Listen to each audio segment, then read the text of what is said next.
talking about? Oh, the plate is like this big. What's up? What's up? What's up? Wow. I'm so excited to be back. Holy. And more importantly, I'm so excited hell. that you are back on my left. Thank you. I've missed you. I mean, we are properly socially Keep your distancing. distance, along with your salt. We got Allie remote. Say hi. But I think the most important thing of the show, and we're going to get this out of the way at the front end, is that I now have a Stay Salty sweatshirt. So, I mean, thankfully for that company, they've made their one purchase this year. Yeah. Oh yeah. So donuts and deadlifts, I follow them. That's what the company is. If you saw, it says strong and salty, and then stay salty. I saw this like 2 weeks ago, and I texted Ches and I was like, I have to buy this, right? Like, can I expense this? Flo is not paying for it, just so if anybody's wondering. It's perfect for you. It is. It's perfect. I like to work out. I like salt. Yeah. I tell you guys to stay salty. It's important. Stay salty. Oh boy, we have a lot to talk about, Sarah. So much. Besides my saltiness. More important Some things. huge news dropped. Obviously, if you... I'm assuming you've heard the news that the D1 Council has announced that they're going to allow an eligibility extension only for spring senior athletes. Huge news. Huge news, and a lot to talk about. And, you know, for some of the seniors out there, it's a huge sigh of relief. For underclassmen, it could be like, whoa, wait a minute, do I get another year? Right. For winter athletes, not associated with softball, it really sucks for them. Yeah, it was devastating to a lot of the winter athletes. They don't the ruling came down on the opposite side of that. They don't get another year of eligibility. So absolutely devastating to winter sport athletes. Really great news for softball. Yes. But a lot of questions, and I already see questions coming in. A lot of questions on how this affects everybody. Right. Scholarships, incoming freshmen. Do the juniors get another year? Do the seniors? Like, what are the impacts for everybody involved here? So right now, with this vote, it really essentially is put in place to help the seniors from the 1920 spring season. And to my knowledge, it should really only affect them. It doesn't necessarily blanket the rest of the classes, the junior, the sophomore, and the freshman class. And then also it shouldn't affect the incoming class. So what happens is there's going to be some flexibility with the scholarships allowed for each team, which in my mind means that there's going to be larger rosters. It doesn't necessarily mean that everybody will get to travel. So we might see some teams carrying up to 30 players. I would not be surprised if that happens. Yeah, because you have all these incoming freshmen, and what do you do with them? They have scholarships. They have a spot on the roster, right? I think we were talking a little previously before the show started. It's still only going to travel 23, but yeah, larger rosters is probably one thing that we're going to see. Yeah, I think one of the questions that I know that's unanswered for me, so if there were senior athletes that choose not to use that additional year of eligibility, is that money still available, or does it go away? I'm assuming it just goes away, that they can't use those funds in other areas. I think it's only applicable to the athletes that were directly affected, that senior class. But let's answer some of these questions. We saw a lot of them flying in, and I don't want to miss any of them. So let's start at the top. Wow. Okay. They're coming in, man. All right. They're gonna make us earn our money today, Ches. It's not just you and me shooting the shit up here. They're asking questions. The people want to know. Oh man. Nick Torina's here. He says, "Sup, homies." I don't think anybody has called me a homie in like 10 years. So thanks for that, Nick. Wow. Appreciate it. Do you feel like with the times now? I do. No, I actually feel like I'm in the early 2000s. But Nick, I can be your homie and you can be my homie. I like it. Wow, a lot of questions. Where So should we many. start? Okay, which class is ultimately taking a loss of playing the year? Like I said, this should only affect the seniors. Yes. From what I've read, and I've put a link to the article that was released by the NCAA on the matter. But ultimately, this also comes down to the schools. So the schools are going to be the ultimate enforcers of whether they can use this additional year of eligibility for the senior class. And that might vary across the board, depending when you're talking about your Power Five to mid majors. But all of those universities should have the ability to use that additional year of eligibility for those student athletes. The other question, and I'm sure we've seen a lot of the messages flying across Twitter, is will we see a spike in the transfer portal? So let's just say a senior didn't particularly love their senior experience. Can they go somewhere else? I do believe that they're going to have the ability to go to a different school. Now, they're going to have to take their chances. I think when you enter that transfer portal, the spots on a roster, I would imagine them to be very small, so they could be left out in the dust. But with this amount of time between now and, for some schools, August, that can leave a lot of time to kind of make decisions. I don't think anyone's going to be too quick to make decisions, but we have seen some big-time players, big-time seniors already vocalize that they will be returning.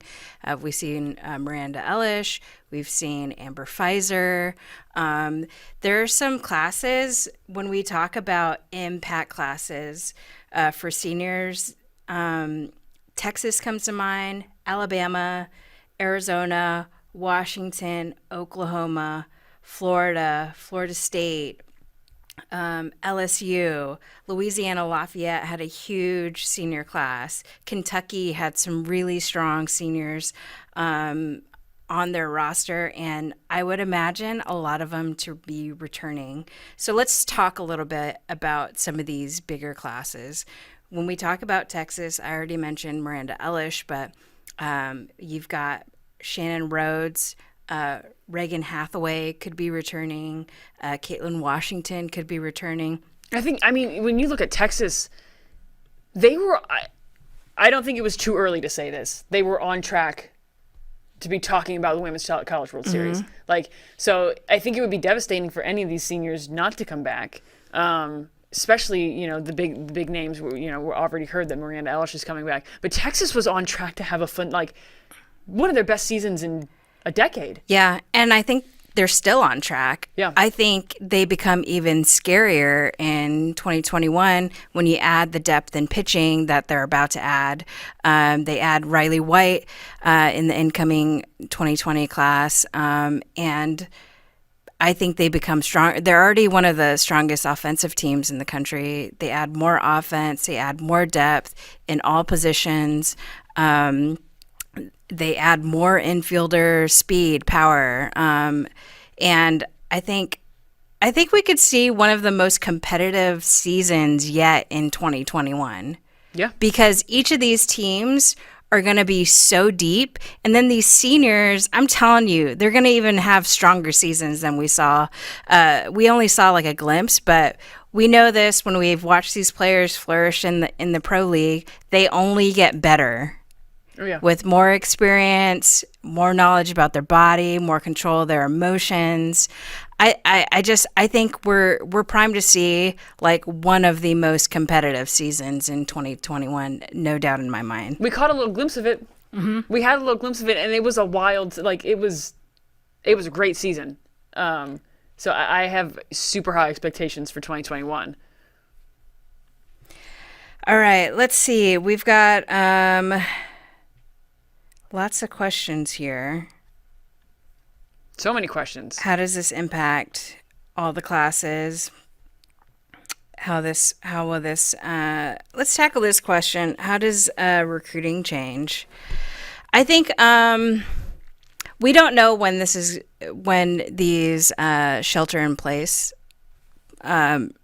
restrictions will be lifted, and it's kind of scary if your high school season shut down for most of you, so you don't get that back. I don't think they're gonna issue another year of high That was school. actually another question. How does this affect high school? How does this affect graduating seniors?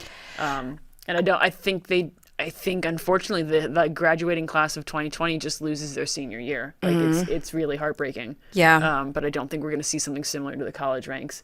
Yeah, I think the bigger question comes with the upcoming recruiting classes, the 2021 and the 2022.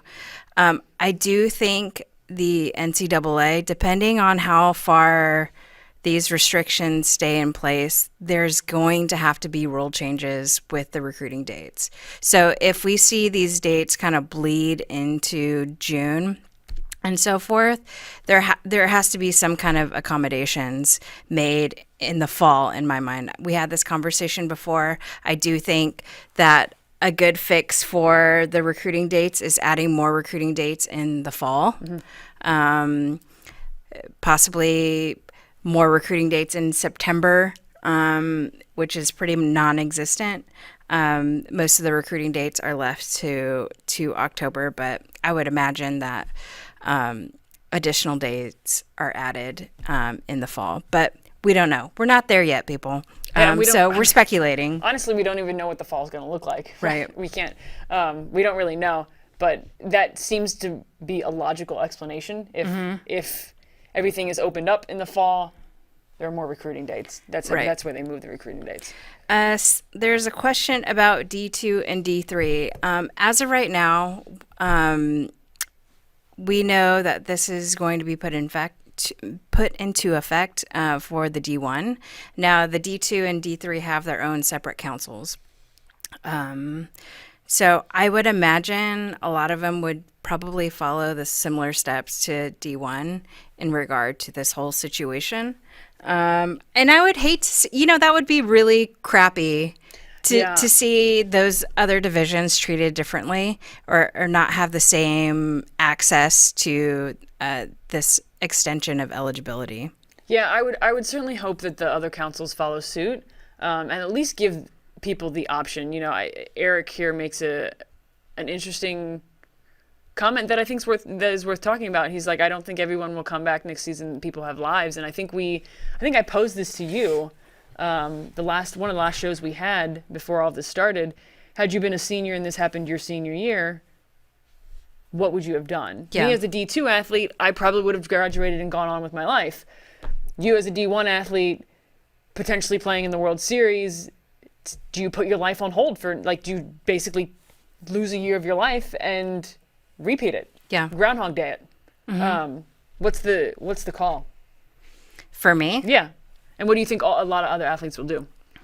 Look, I'm playing. I had the World Series on my mind, and with a pitcher like Cat, that's not even a question. It would happen. Even with my dead arm, I tore my labrum my senior year. I was still trying to piece together everything. I think what we see with huge senior classes like Alabama, Arizona, and Washington, there's I think no doubt in my mind.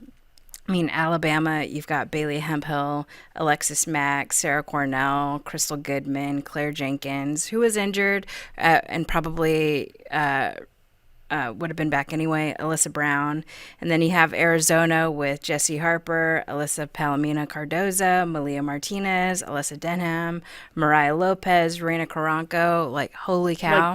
Can you just think about Texas, Alabama, and Arizona for a second. And we didn't even we got to put Washington in there as well because there's space. There's Morgan Flores.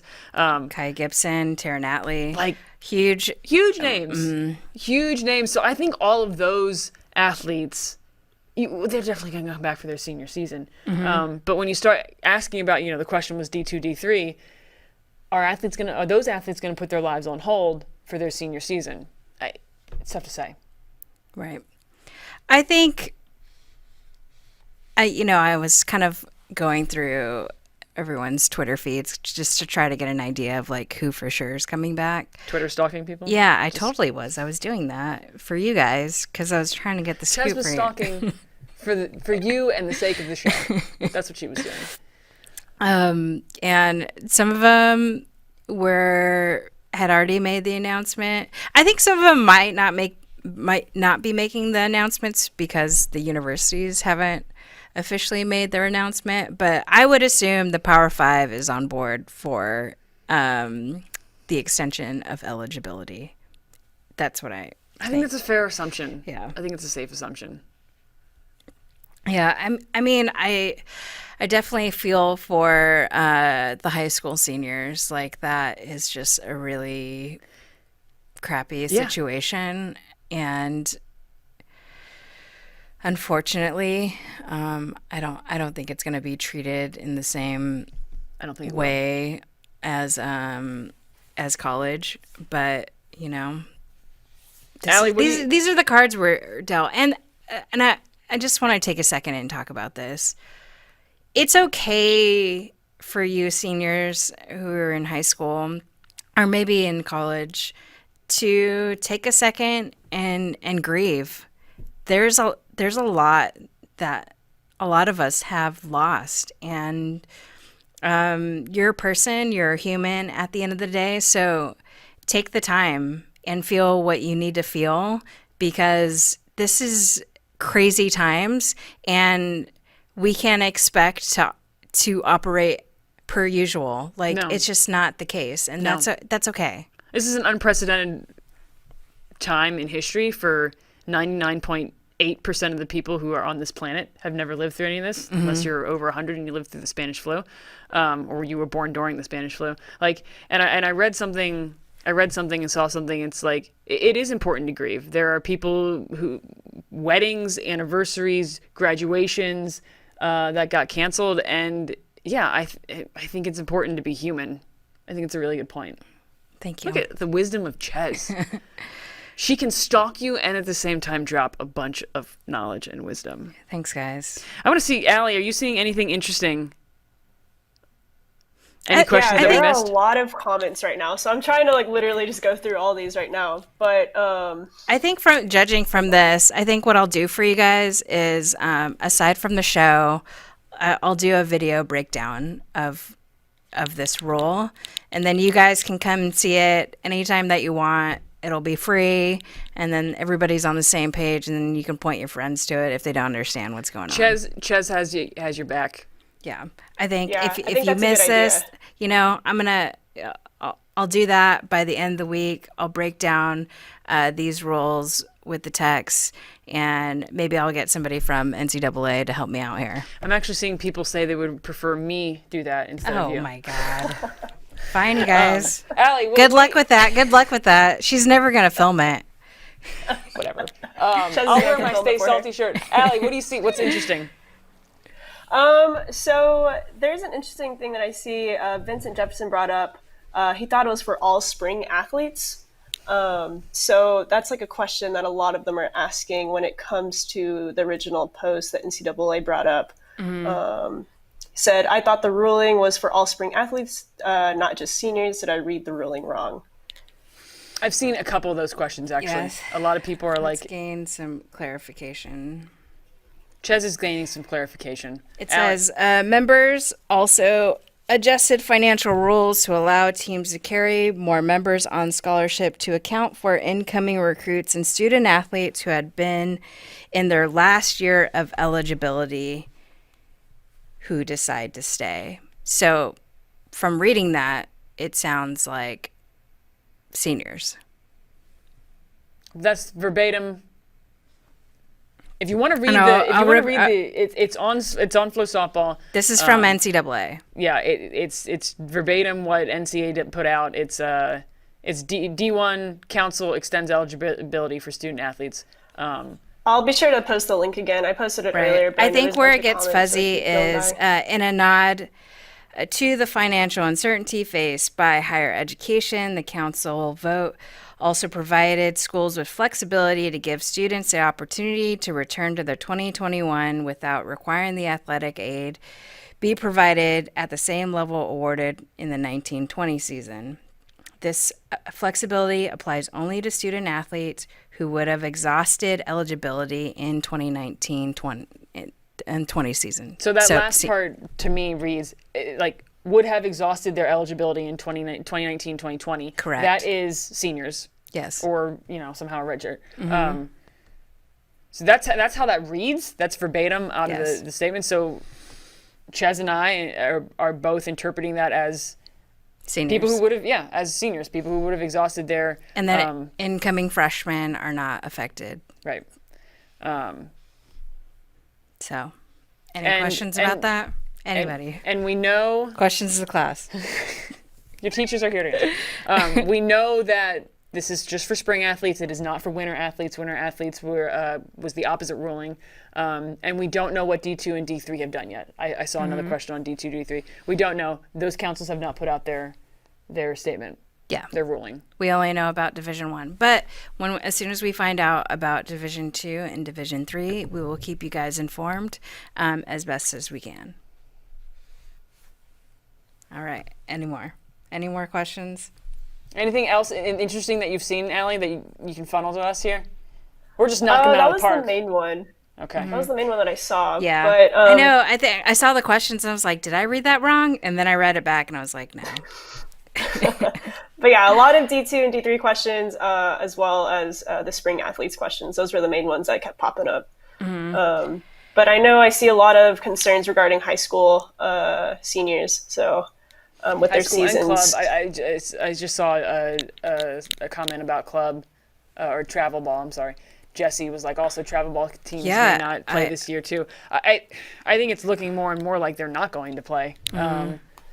If we're social distancing until April 30th, you can figure it could go and there's much longer. there's qualifiers going on for the major nationals that are coming up, and we just don't know. I know for them it's a week-to-week thing, and we'll see.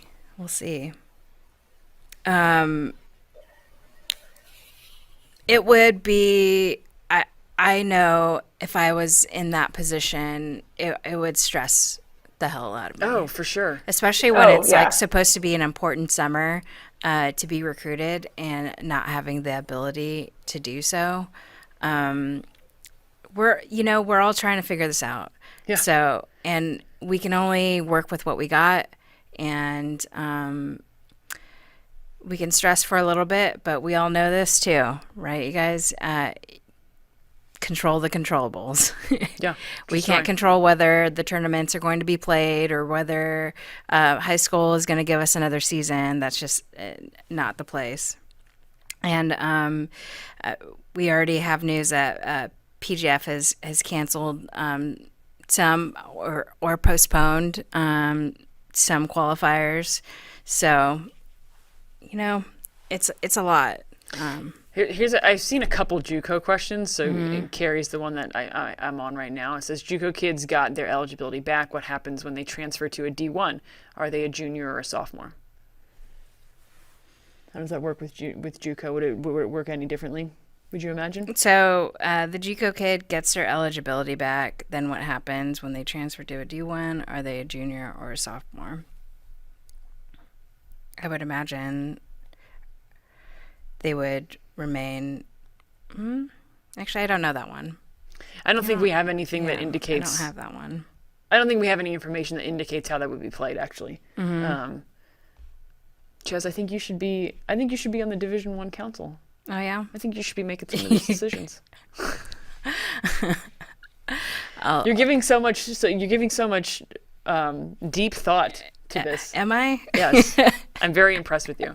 I'm just trying my best with the information that I have, and we knew with this vote coming out, there was a lot of questions. There was a lot of questions before, and there's still going to be a lot of questions after this ruling because it's up to the school's discretion on whether or not they're going to enforce this eligibility waiver. So, I know that we're almost at time, but Ritz is asking a really great question, and it has me really excited. It's like, do you think we'll see Rachel Garcia back at UCLA? First of all, absolutely yes. But second of all, like, I think, when did the Olympics get moved to? July. July. So we still won't see, will we still not see all the Olympic, like the... I think it depends if they decide to pick up their Stand By Her tour again. Okay. So right now we know that's no longer happening. Yep. And if USA decide, I would assume they'll do some type of tour again in the spring to help prepare them for the Olympics. So in my mind, I think she's still out. I think her and Bubba are still out. You think so? Yes. But I think the other players that are in college that play for other national teams are playing their seasons. So, for instance, Nicole Mendez, I think Aaliyah Flores, too, is on that senior roster and on the Team Mexico. So it could be interesting. I mean, we could see, the season that we weren't going to see. Mm-hmm. Maybe all those, maybe they don't do a tour, and maybe all those seniors actually play next year. Like, that's up in the air too. Ray is bringing up, Efren. Hey, thanks, Efren. How are you? I'm sure your hair. all right. We gotta. I'm sure your hair looks really great here. My fans. I gotta address my fans. No. So Ray was actually posed a question that we were talking about before the show. Say 3 seniors want to return, but the coach only really wants 1. What does that situation look like, right? I think that's up to the coach's discretion. Yeah. And Ray, I think that's a question that we don't have an answer for. I think, then that player has the ability to transfer elsewhere. Yeah. That's what I think happens. But it's a situation that it's sticky. It's sticky. Oh man. So we don't know. Let's see. Technically, would Garcia and Bubba be able to play since they technically weren't playing? I think, again, it's a flexibility issue when they're talking about the finances and the scholarship. So I think given that they were supposed to play in the Olympics. Yeah. I mean that would be weird to take 2 years off from college. But they might have to. Yeah, right? Like, I know. Baby Goat might be 24 playing her senior year of college. Mm-hmm. That might be what happens. Yeah, and then she's just like, both of them are just freaks. Just so people, good. Yeah, it's wild. It's wild to think. It's unprecedented times, uncharted territory. Right. We don't know. A lot of people want to know what's happening with JUCO transfers. Yeah, I've seen a lot of that, and I don't have an answer. I don't know if you have. I don't at the moment. But I will look into it. I've got some friends. She has some friends, not a lot. I have more. Yeah, that could better inform me about some of those junior college athletes. But like I said before, you guys had a lot of questions, and that just lets me know that I just need to put an informational video together for you guys to let you know how that affects the college athlete, how it affects the high school athlete, and how this vote affects the junior college athletes. So I'll be working on that for you guys, and then hopefully better inform you and help you along the way. And then you can share it with your friends. It'll be free. I just want you guys to be better informed. Yeah? Cool. And then more resources that we have available on the site. Like Jess said, that all that's going to be free. But we have some other resources available to folks. We'll link to all the information that you need to keep up, because I'm sure there's just going to be more news that trickles in as the NCAA and each division decides how they're going to go forward with this whole plan, because it's a lot. And I think that's why we didn't see a whole lot of news right away, because they were trying to figure this out. It's a financial situation that has to make sense for all universities. And I know that'll be a huge question once that fall season rolls around. But anyways, hey guys, thanks so much for joining us. And like I said before, look out for a video where I break down the D1 council vote and how that affects the college athletes, the JUCO athletes, and the high school athletes. And hopefully this can help you become better informed about what's happening in our softball world. And we have some more stuff for them too, right? Yeah. Right? What's next? What's new? What's new? Oh man, I'm just going to take that out of my ear because it was falling out. Oh, wow. I mean, we didn't even get into how all these like different schools and their senior class is going to impact their season, but maybe we'll save that for next week and we can have a guest. But we have more Ches Show podcasts where I ditch Sarah and talk with those cooler ratings, people. Those ratings are terrible compared to Here's the Deal for obvious reasons. It sounds like bull. And then also be sure to watch FloSoftball TV, where we're re-airing some of our big games from 2020, along with some of our shows and features and technique. It's better than anything you'll binge watch on Netflix, guaranteed. Yeah. And it's playing all the time. It's playing as the show is running. So if you're bored at home and need to catch some softball, tune in. And then, yeah, that's all I got right now. That's it, guys. So yesterday I released the podcast with Lauren Chamberlain. It's a great one. Catch it on FloSoftball. And then tomorrow I will release a podcast episode with Erica Piancastelli. She's actually in Italy. She plays on the Italian national team, and she keeps me up to date with what's going on there because she literally can't leave her apartment. Wow. That's wild. And then next week, we'll talk to Carly Hoover. We'll talk to Sam Fisher. Lots of interesting conversations. So stay tuned. And I appreciate you guys tuning in. Stay safe. Stay sane. Stay salty.